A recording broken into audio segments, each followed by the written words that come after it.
લોકોને ધર્માંતરણ કરાવવાના કિસ્સાઓ સામે આવતા હોય છે। તેવામાં ભુજની લેવા પટેલ હોસ્પિટલની નજીક ઈસાઈ ધર્મનું સાહિત્ય વિતરણ થતું જોવા મળે છે। ત્યારે ઈસાઈ ધર્મ અપનાવવાના ધર્મ પરિવર્તનના પ્રયાસો થતા જોવા મળ્યા હતા। ધર્મ પરિવર્તન એ માત્ર ભારતમાં જ નહીં પરંતુ સમગ્ર વિશ્વમાં એક વિવાદાસ્પદ મુદ્દો રહ્યો છે। જ્યારે કોઈ પણ ધર્મ બદલાય છે ત્યારે તેની સાથે અનેક પ્રશ્નો ઊભા થતા જોવા મળે છે અને કાયદો કહે છે કે કોઈ પણ વ્યક્તિ પોતાની મરજીથી ધર્મ બદલી શકે છે, તે તેનો અંગત અધિકાર છે। પરંતુ કાયદો એ પણ કહે છે કે કોઈ ધાક ધમકી કે લાલચ આપીને કોઈનું ધર્માંતરણ કરી શકાતું નથી।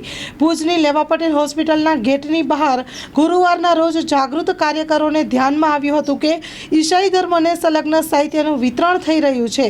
ત્યારે તે સ્થળ ઉપર જઈ વિતરણ કરનાર વ્યક્તિઓ સાથે વાતચીત કરતા તેઓ કોઈ સંતોષકારક જવાબ આપ્યો ન હતો।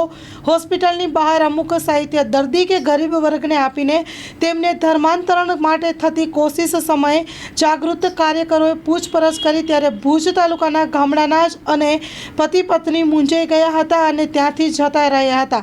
આ ઘટના બનતા સવાલ એ છે કે હોસ્પિટલમાં બીમાર દર્દીઓ આવતા હોય છે, સાજા થઈ જાય તેવી કોઈ લોભ લાલચ આપવામાં આવતી હતી।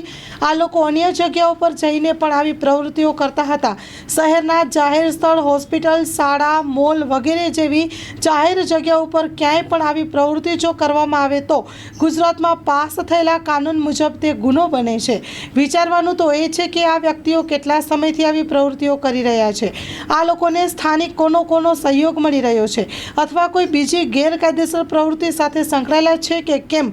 આવી પ્રવૃત્તિ ન થાય અને સ્થાનિકમાં શાંતિની હિતમાં પણ જાગૃત બનાવવા પડશે, માટે અટકાવવું એ જરૂરી છે।